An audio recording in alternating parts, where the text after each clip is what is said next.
नमस्कार। आज का गणितीय विषय है गणित और रामायण, जिसके ऊपर पे हम आज चर्चा करेंगे। गणित और रामायण पे जब हम बात करेंगे तो यहाँ मुख्य रूप से हम बात तीन चीज़ों की करेंगे। रामायण में प्रयुक्त संख्याओं की, रामायण में प्रयुक्त गणितीय शब्दावली की, जिसमें भिन्न और बड़ी संख्याओं के ऊपर पर चर्चा होगी। यदि संख्या की चर्चा की बात करें तो इसका संबंध यजुर्वेद में मिलता है। मैं यजुर्वेद के एक श्लोक के साथ आज की बात को शुरू कर रहा हूँ। राजा दक्ष के यज्ञ कुंड में जब सती ने अपना शरीर त्याग दिया तो भगवान शंकर ने वीरभद्र को राजा दक्ष की हत्या करने का आदेश दिया और वीरभद्र ने राजा दक्ष के गर्दन को काटकर अग्निकुंड में डाल दिया। देवताओं के कहने पे राजा दक्ष के शरीर के ऊपर पर बकरे का सर लगा दिया गया। और यजुर्वेद में दो खंड हैं, चमकम और नमकम। नमकम में जितने भी श्लोक हैं उसमें नमः शिवाय नमः नमः है, और चमकम में च में, चूँकि बकरे की आवाज़ में से शुरू होती है, इसलिए जितने भी श्लोक चमकम में हैं वो सारे श्लोक में हैं। तो अभी हम चमकम से स्टार्ट कर रहे हैं। चमकम में दो तरह के संख्याओं का वर्णन है। पहली संख्याएं विषम संख्याएं हैं और दूसरे में सम संख्याओं का वर्णन मिलता है। एकश्च में, तिस्रः च में, एकश्च में, तिस्रः च में, तिस्रः च में, पंचश्च में, पंचश्च में, सप्तश्च में, सप्तश्च में, नवम च में। इसमें 1 से लेकर 33 तक की संख्याओं का, विषम संख्याओं का 1, 3, 5, 7, 9 से लेकर 33 तक की संख्याओं का प्रयोग आपको दिखेगा। साथ ही इसमें जो श्लोक जिस तरह से लिखे गए हैं, यदि उन सभी विषम संख्याओं को आप जोड़ें तो आपको सम संख्याएँ मिलेंगी। एकश्च में, तिस्रः च में, 1 और 3, 1 + 3 = 4, तिस्रः च में, पंचश्च में, 3 + 5 8।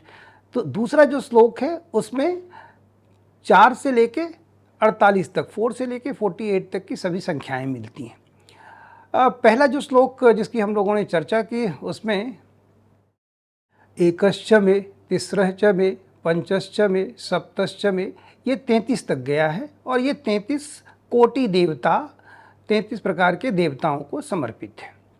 यदि हम संख्याओं की शुरुआत करें तो यजुर्वेद में 10 के घात 18 तक की संख्याओं का वर्णन मिलता है। इसी परंपरा को आगे बढ़ाते हुए हम लोग रामायण के ऊपर पे चर्चा करेंगे। रामायण वाल्मीकि द्वारा रचित हिंदुओं का एक आदि काव्य है, जिसमें 7 अध्याय, 24,000 श्लोक और 500 सर्ग हैं। पुराने समय में कविताओं को लिखने के लिए अलग अलग मीटर थी। जैसे अभी हम लोग दार्शनिक प्रणाली में लिखते हैं तो हमारे पास संख्याएं 0 से लेकर 9 तक की 10 संख्याएं हैं। पहले अलग अलग मीटर हुआ करते थे, जिसमें सबसे छोटा मीटर गायत्री मीटर था, जिसमें प्रत्येक पंक्ति में जो वर्ण की संख्या थी, वर्णमाला, वो 6 थी। दूसरी थी अनुष्टप।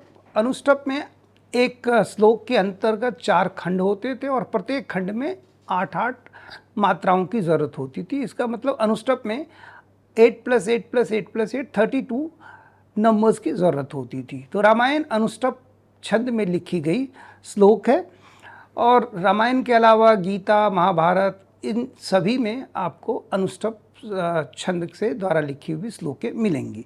इसका एक उदाहरण मैं पढ़ रहा हूँ। विश्वम विष्णुर वसटकारो भूत भव्य भवत प्रभु। इसमें जब आप देखेंगे तो विश्वम में बी पहला, स्वम दूसरा, बी तीसरा, अस्नुर चौथा, व पांचवा, स छठा, टका 7 और रो 8। ये पहली पंक्ति का पहला हिस्सा है। प्रत्येक श्लोक के 4 खंड होते थे और हर खंड में 8 मात्राओं की ज़रूरत होती थी। अब रामायण में सबसे महत्वपूर्ण रामायण का बालकांड है। रामायण के बालकांड के 18वें श्लोक, 18वें सर्ग में जो श्लोक है वाल्मीकि रामायण में, उस श्लोक में नक्षत्रों की जो दशाएं दे रखी है उसको प्लानिटोरियम सॉफ्टवेयर में डालकर जब देखा गया तो राम की जन्म तिथि 10 जनवरी 5114 ईस्वी पूर्व की मिली है। और कंप्यूटर में जो श्लोक डाला गया है उसमें ये है, ततो यज्ञे समाप्ते तु ऋतुना षट् समुत्तये तत्तस्य द्वादशे मासे चैत्रे नवमी की तिथि। यज्ञ समाप्ति के बाद जब 6 ऋतुएं बीत गई तब 12वें मास में चैत्र के शुक्ल पक्ष की 9वीं तिथि को पुनर्वसु नक्षत्र एवं कर्क लगन में कौशल्या देवी ने दिव्य लक्षणों से युक्त सर्वलोक वंदित राम को जन्म दिया। इस श्लोक में 5 अलग अलग ग्रहों की अवस्था है। जब राम का जन्म हुआ उस समय सूर्य मेष राशि में, चंद्रमा पुनर्वसु के निकट कर्क राशि में, बृहस्पति कर्क राशि में, शनि तुला में, मंगल मकर में और शुक्र मीन में था।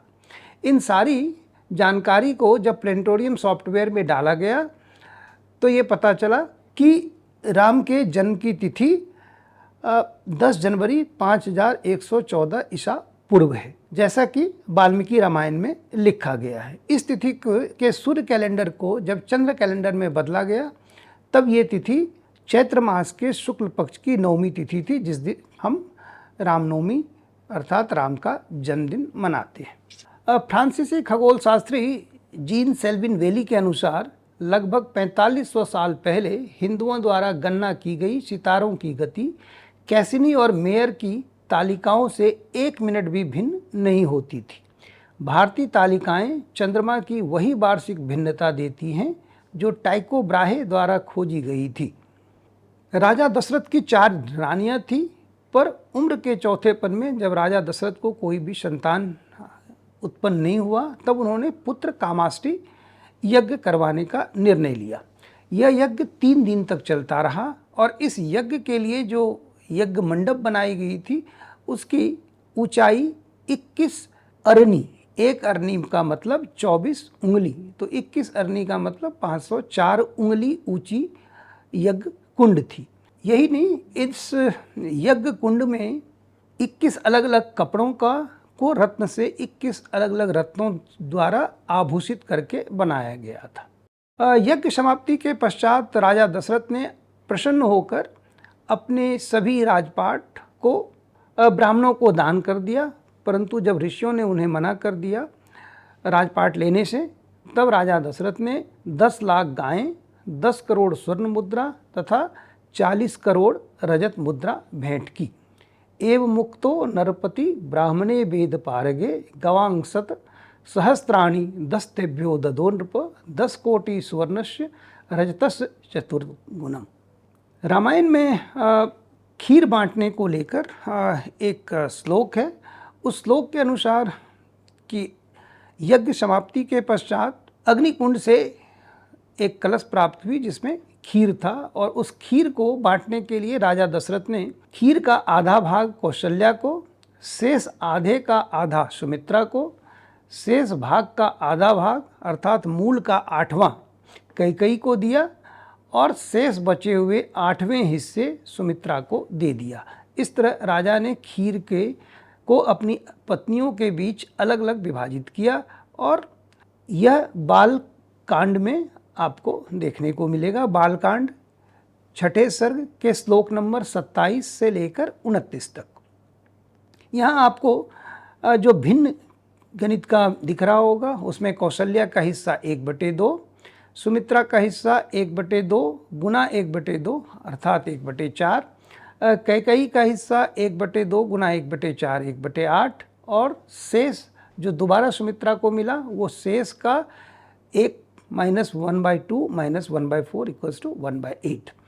श्लोक कुछ इस तरह है। कौशल्याये नरपति पाय सार्धम ददो तदा अर्धादर्ध ददो चापी सुमित्राये नराधिप। बालकांड 16वां सर्ग श्लोक नंबर 27 से 29।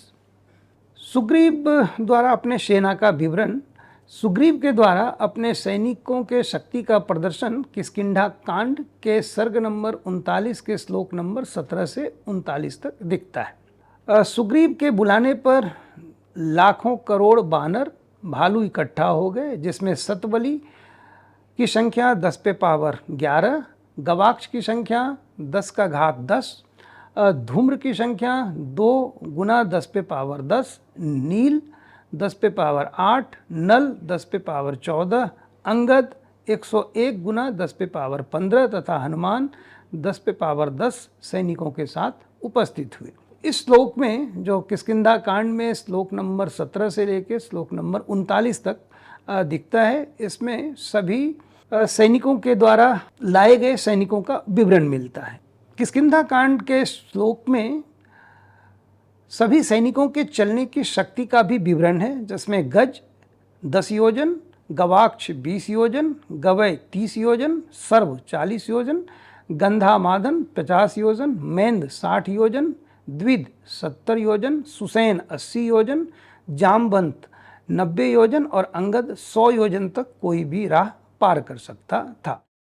इस श्लोक में 10 और 10 के गुणज का आपको ध्यान हो रहा होगा। गज 10, गवाक्ष 20, गवय 30 और अंगद 100 योजन। ये सारी संख्याएं 10 के गुणज में 10 से लेकर 100 तक की संख्याएं लिखी हुई है। हनुमान और सीता, जब हनुमान अशोक वाटिका में सीता से मिलने गए तो हनुमान से सीता पूछती हैं कि क्या आप सच में श्री राम के दूत हैं, और ऐसा पूछने पे हनुमान सीता को एक श्लोक सुनाते हैं, त्रिअस्थिर त्रिप्रलम्ब प्रलम्बश्च त्रिसमस्त्रिश्च चोन्नत। श्लोक संख्या 17 से लेकर 20 तक में राम के बारे में वर्णन हनुमान जी दे रहे हैं सीता को। हनुमान जी कहते हैं कि राम 4 वेद और 6 वेदांग में निपुण हैं और उन्होंने तीनों इंद्रियों को बस में कर रखा है। उनके 3 अंग छाती, कमर और मुट्ठी दृढ़ हैं। राम के कमल के समान 10 अंग हैं, जैसे मुख, नेत्र, जीभ, होठ, तालु, स्तन, नाखून, हाथ और पैर। गणित का सबसे सुंदर विवरण यदि रामायण में आपको देखना है तो उसके लिए आपको लंका कांड देखना जरूरी है। लंका कांड में राम की सेना का लंका आगमन, रावण और उनकी सभी सेनाओं के साथ युद्ध तथा राम के सेना में भेजे गए 3 जासूस, सुक, सारन, इन सब का विवरण गणित की संख्याओं में दिया गया है। लंका कांड में जब राम की सेना समुद्र पार करने के लिए पुल बना रही है, उस समय का विवरण देखें। कृतानि प्रथमेनानि योजनानि चतुर्दश, कि हाथी के समान विशालकाय बानर ने बड़े उत्साह से पहले दिन में 14 योजन समुद्र का निर्माण किया। दूसरे श्लोक में है द्वितीयेन तथैवान्ना योजनानि तु विंशति, विंशति मतलब 20। पहले श्लोक में था योजनानि चतुर्दश, 14 योजन। तो पहले दिन राम की सेना ने समुद्र पर 14 योजन पुल का निर्माण किया। दूसरे दिन योजनानि तु विंशति, 20 योजन समुद्र पर पुल बांधा। तीसरे दिन 30 योजन और अंतिम दिन 100 योजन तक का पुल बनाया, जो 10 योजन चौड़ा था। श्लोक संख्या 76 वाल्मीकि रामायण युद्धकांड। 10 योजनानि विस्तीर्ण शत योजन मायतम, 10 योजन तक चौड़ा समुद्र के ऊपर पे बना पुल और लंबाई थी 100 योजन। नल के द्वारा बनाए गए 100 योजन लंबे और 10 योजन चौड़े समुद्र को देखकर देवता बड़े खुश हुए। इस पुल को बनने के बाद कितनी सेनाएं राम की लंका में गई है, उसके ऊपर पे श्लोक संख्या 78, तानी कोटि सहस्त्राणी, कोटि मतलब 1 करोड़, सहस्त्राणी मीन्स 1000, तो 1 करोड़ गुना 1000 मतलब 1 खरब। तो राम की सेना से 1 खरब सेनापति समुद्र पार करके लंका में प्रवेश कर चुके हैं। अब पूरी श्लोक में जो आपको लंबाई मिली होगी वो है योजन।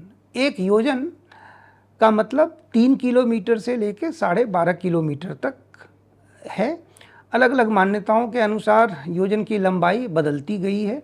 जैसे आपने सुना होगा कि राम के दूत हनुमान जी ने 100 योजन समुद्र को लांघ लिया। अब किष्किंधा से लेकर लंका की दूरी लगभग 1287 किलोमीटर है और 100 योजन यदि मैं 12.7 के हिसाब से लगाऊं तो ये लंबाई लगभग 1278 किलोमीटर के आसपास आती है, जो बिल्कुल ही सटीक है। हनुमान जी जब अशोक वाटिका से सीता को मिलने के बाद रावण से मिलने जाते हैं, तब का एक श्लोक देखिए कि ताम हरीना सहस्त्राणि शतानि न्यूतानि च दिक्षु सर्वासु मार्गन्ते याद चोपरी चांबरी, कि सैकड़ों हजारों और लाखों बानर संपूर्ण दिशाओं में माता सीता की खोज में भटक रहे हैं। यहाँ पर 3 संख्याएं हैं, सहस्त्राणि 1000, शतानि 100 और न्यूतानि 1,00,000। अगला श्लोक देखें, एषां कोटि सहस्त्राणि नव पंज च सप्त च तथा शंखो सहस्त्राणि तथा वृंद शतानि च, कि ये बानर 9, 5 और 7,000 करोड़ की संख्या में है। यहाँ पर जो संख्याएं रामायण में मिलती हैं वो है 5,000 करोड़, 7,000 करोड़ और 9,000 करोड़। राम की सेना जब समुद्र पार करके लंका में प्रवेश करती है, उसके बाद रावण अपने गुप्तचरों को राम की सेना में भेजते हैं। राम की सेना में जब रावण के गुप्तचर आते हैं तो फिर राम के सेना में घुसे हुए गुप्तचर रावण को उनके सभी सैनिकों की शक्ति के बारे में बताते हैं। एक श्लोक है, उसमें जो वर्ड लिखा है वो है अष्टो सत सहस्त्राणि 10 कोटि शतानि च। इस श्लोक संख्या 22 और 23 में का अर्थ है कि जो अपने अंगों को सुअस्थिर करके सिंहनाद करते और गरजते हैं तथा जो कपि श्रेष्ठ वीर अपने आसनों से उठकर क्रोधपूर्वक अंगड़ाई लेते हैं, इनके वेग को सह लेना अत्यंत कठिन है। ये बड़े भयंकर, अत्यंत क्रोधी और प्रचंड पराक्रमी हैं। इनकी संख्या 10 अरब और 8 लाख है। ये सभी बानर तथा चंदन वन में निवास करने वाले वीर बानर इस यूथपति नल का अनुसरण करते हैं।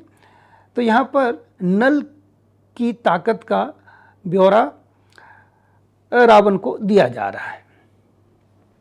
दूसरे श्लोक में राम की सेना के सेनापति पनस का विवरण है कि पनस 50 लाख यूथपति, 50 लाख सैनिकों के सहारे सेना का नेतृत्व कर रहे हैं। श्लोक संख्या 37 से 40 में एनम सत सहस्त्राणाम शतार्ध, शतार्ध मीन्स 100 का आधा 50, सत 100, सहस्त्राणा मीन्स 1000 और शतार्ध मतलब 50। तो 50 गुना 100 गुना 1000 बराबर 50 लाख। तो एनम सत सहस्त्राणाम शतार्ध पर्युपासते यस्तु मेघ इवाकाशम महानावृत तिष्ठति मध्य बानर वीराणाम सुराणामिव बाष्प, कि जो विशाल बानर मेघ के समान आकाश को घेरे हुए खड़े हैं तथा बानर वीरों के बीच में वो ऐसे जान पड़ते हैं जैसे देवताओं में इंद्र हो, और युद्ध की इच्छा वाले बानरों के बीच में जिनकी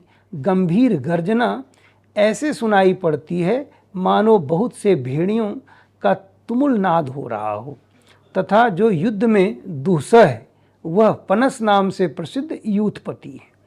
यह पनस परम उत्तम पारियात्र पर्वत पर निवास करता है। श्रेष्ठ पनस की सेवा में 50 लाख यूथपति, 50 लाख योद्धाएं हैं। तो पहले आपने 30 लाख, फिर 50 लाख। अगला श्लोक में देखें, इसमें लिखा है षष्ठी सत सहस्त्राणि बलम मत्स्य प्लुंगमा, कि जो समुद्र के तट पर स्थित हुई इस उछलती कूदती भीषण सेना के दूसरे मूर्तिमान समुद्र की भांति सुशोभित करता हुआ खड़ा है, वह दुर्धर पर्वत के समान विशालकाय बानर बिनत नाम से प्रसिद्ध हैं, जिनकी सेना में 60 लाख बानर सैनिक हैं। षष्ठी मतलब 60, सत 100, सहस्त्राणि गुना 1000, तो 60 गुना 100 गुना 1000 बराबर 60 लाख। अगले श्लोक में 70 लाख सैनिकों का वर्णन है। एनम सत सहस्त्राणि सप्तति पर्युपासते, कि वह जो गुरु गेरू के समान लाल रंग के शरीर का पोषण करता है, उस बानर का नाम गवय है, और गवय की सेना में 70 लाख बानर हैं, जो लंका के सैनिकों को धूल में मिटा देगा। अगला जो संख्या है वो है 10 करोड़। शतम सत सहस्त्राणि दृष्ट्वा वे सेतु बंधनम, कि काले मुंह वाले लंगूर जाति के बानर हैं और इनकी संख्या 1 करोड़ है। तो अभी आपने 30 लाख से लेके 1 करोड़ की संख्याओं को देखा। अगला संख्या जो रामायण में मिलता है वो है 10 करोड़। गवाक्ष 3 अलग अलग सेनापति थे, गज, गवाक्ष, गवय, नल और नील। ये सेनापति 10-10 करोड़ योद्धाओं से घिरे हुए थे। गजो गवाक्षो गवयो नलो नीलश्च वानर एक एकमेव योधानाम कोटिभिर्दश बिर्वत। प्रत्येक सैनिक गज, गवाक्ष, गवय, नल और नील, इन सभी सेनापति के अंदर 10-10 करोड़ योद्धाएं थे। शुक जब भेष बदलकर राम की सेना में प्रवेश करते हैं तो वो 2 अलग अलग संख्याओं का प्रयोग करते हैं, जिसमें एक है शंख और दूसरा है बृंद। एक शंख का मतलब 10 की घात 12, 1 के आगे 12 शून्य, और एक बृंद का मतलब 1 के आगे 22 शून्य। शुक राम की सेना के बारे में रावण को बताते हैं, एषाम कोटि सहस्त्राणि नव पंज च सप्त च तथा शंख सहस्त्राणि तथा बृंद शतानि च। बृंद का मतलब 1 के आगे 22 जीरो और शंख का मतलब 1 के आगे 12 जीरो। शुक रावण को बताते हैं कि इनकी संख्या 21,000 करोड़, 1,000 शंख और 100 बृंद हैं। ये सब वानर किष्किंधा के रहने वाले सुग्रीव के मंत्री हैं, जो इच्छा अनुसार अलग अलग भेष बदल सकते हैं। सबसे मज़ेदार श्लोक युद्धकांड सर्ग 28 और श्लोक संख्या 33 से लेकर 39 तक। इस श्लोक में जो सबसे बड़ी संख्या का प्रयोग हुआ है उस संख्या का नाम है महोग, और एक महोग का मतलब 1 के ऊपर 10 का पावर 62, मतलब 1 के आगे 62 जीरो। तो शतम शतम सहस्त्राणाम कोटि माही मूर्णसी शतम कोटि सहस्त्राणाम संकुरित मिधीयते। शतम मतलब 100, शतम मतलब 100, सहस्त्राणाम 1000, तो 100 गुना 100 गुना 1000। इसको शुक ने कहा कोटि 1 करोड़, तो 1 करोड़ का मतलब 10 के पावर 7। शतम कोटि सहस्त्राणाम, शतम 100, कोटि 1 करोड़, सहस्त्राणाम 1000, तो 100 गुना 1000 गुना 1 करोड़ बराबर इनको जो नाम दिया गया है वो है शंख। एक शंख का मतलब 10 के ऊपर पावर 12। अगला है शतम शंकु सहस्त्राणाम महाशंख कुरीति स्मृत, कि 100 शतम मीन 100, शंकु एक शंख मतलब 10 पे पावर 12 गुना सहस्त्राणाम 1000, 10 पे पावर 17, इन्हें महाशंख कहा गया। और जो सबसे बड़ी संख्या है वो है महोग। शतम समुद्र सहस्त्र मोघ इति विधीयते शतम मोघ सहस्त्राणाम महोग इति विश्रुत। एक समुद्र का मतलब 10 के ऊपर घात 52, 1 के आगे 52 जीरो। एक औग का मतलब 1 के आगे 60 जीरो, और एक महोग का मतलब 100 गुना 1000 समुद्र, और एक समुद्र का मतलब 10 पे पावर 52, तो एक महोग का मतलब 10 के ऊपर 62 पावर, मतलब 1 का के आगे 100 जीरो। अभी जो सबसे बड़ी संख्याएं आपको गूगल पे मिलेगी वो है गूगल और गूगल प्लेक्स। एक गूगल का मतलब 1 के आगे 100 जीरो, और एक गूगल प्लेक्स का मतलब 10 के ऊपर घात 10 के ऊपर घात 100, मतलब 10 के ऊपर पावर गूगल का मतलब गूगल प्लेक्स है। ये संख्या 1930 में ढूंढी गई। अब कल्पना करें कि 5114 ईसा पूर्व जब राम का जन्म हुआ था और लंका में राम की सेना गई थी, उस समय शुक के द्वारा जो बताई गई सबसे बड़ी संख्या थी वो 10 के ऊपर घात 62 था।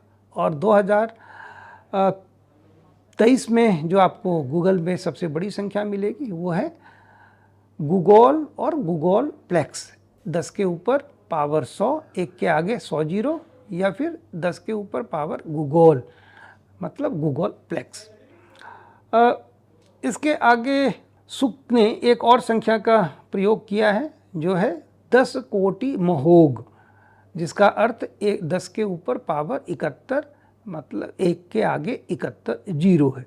श्लोक देखें, एवं कोटि सहस्त्रेन शंखना च सतेन च महाशंख सहस्त्रेन तथा वृंद सतेन च महावृंद सहस्रेन तथा पद्म सतेन च महापद्म सहस्रेन तथा खर्व सतेन च समुद्रेन च तेने महोघेन तथैव च एष कोटि महोघेन समुद्रस् सदृशेन विभीषण वीरेन सचिवे परिवारितः सहस्त्र कोटि 100 शंख सहस्त्र महाशंख 100 वृंद सहस्त्र महावृंद 100 पद्म सहस्त्र महापद्म 100 खर्व 100 समुद्र 100 महोघ तथा समुद्र सदृश 100 कोटि महोघ सैनिकों से वीर विभीषण से तथा अपने सचिव से घिरे हुए वानर राज सुग्रीव आपको युद्ध के लिए ललकारते हुए सामने आ रहे हैं। ऐसा शुक ने रावण को बताया। ये तो बात हो गई जब राम की सेना के बारे में रावण को शुक और सारन ने बताया। अब जब युद्ध शुरू हो रहा है तब विभीषण राम को रावण की सेना के बारे में बताते हैं। वहाँ पर भी बड़ी बड़ी संख्याओं का प्रयोग आपको मिलेगा। गजानाम च साहस्रम च रथानाम युतम पुरे हयानाम युते द्वे च सागा कोटि च रक्षसाम कि 10,000 हाथी की सेना, 10,000 सारथी, 20,000 घुड़सवार, 1 करोड़ से अधिक पैदल सैनिक, पराक्रमी, बलशाली और वीर योद्धा रावण के करीब रहकर सेवा कर रहे हैं। तो यहाँ जो संख्याओं का प्रयोग हुआ है वो है 10,000, 20,000, 1 करोड़ जो रावण की सेना में सैनिक रावण के साथ चल रहे हैं। अगले श्लोक में रावण के बारे में राम को आगाह कर रहे हैं विभीषण कि एकैकस्या त्रयुद्धारते राक्षस विषांपते परिवार सहस्त्राणाम सहस्रमु प्रतिष्ठते कि ओ मनुष्यों के भगवान, युद्ध में एक राक्षस की सहायता के लिए 10 लाख राक्षस हैं। अगला श्लोक वाल्मीकि रामायण युद्धकांड 41वां सर्ग श्लोक संख्या 47। 10 नाग बला के चिद 10 गुणोत्तरा कि उनमें से कुछ के पास 10,000 हाथियों की ताकत थी और कुछ के पास दूसरे की तुलना में 10 गुना अधिक, 10,000 गुना 10 1 लाख और कुछ हजार हाथियों के बराबर बड़ी ताकत से संपन्न थे। प्रत्येक राक्षसों के बारे में राम को विभीषण जानकारी दे रहे हैं। अगले श्लोक में जो संख्याएं हैं वो है लाख कि शतम शतम सहस्त्राणाम पृथगृत बनोकसाम लंक्या द्वारंप्या जगमुरण्य योद्धु समन्ततः कि 1 लाख भालू और बंदर कई अन्य पहले से ही लंका के द्वार पर लड़ने के लिए इकट्ठा हुए थे। लंका में 4 दरवाजे थे, 4 द्वार, और प्रत्येक द्वार पर कितने सैनिक राम की तरफ से लड़ेंगे इसमें भी आपको बड़ी बड़ी संख्याओं का उल्लेख मिलेगा कि 10 कोटि पराक्रमी बानरों से घिरा हुआ कुमुद पूर्वी द्वार पर तैनात है। 20 करोड़ बंदरों के साथ बहादुर सतबली दक्षिण द्वार की घेराबंदी पे खड़ा है। पराक्रमी तारा बलि की पत्नी के पिता सुसेन पश्चिम द्वार पर 60 करोड़ बंदर के साथ खड़े हैं। यहाँ 3 संख्याएं हैं जो आपको देखने को मिलेगी, 10 करोड़, 20 करोड़ और 60 करोड़।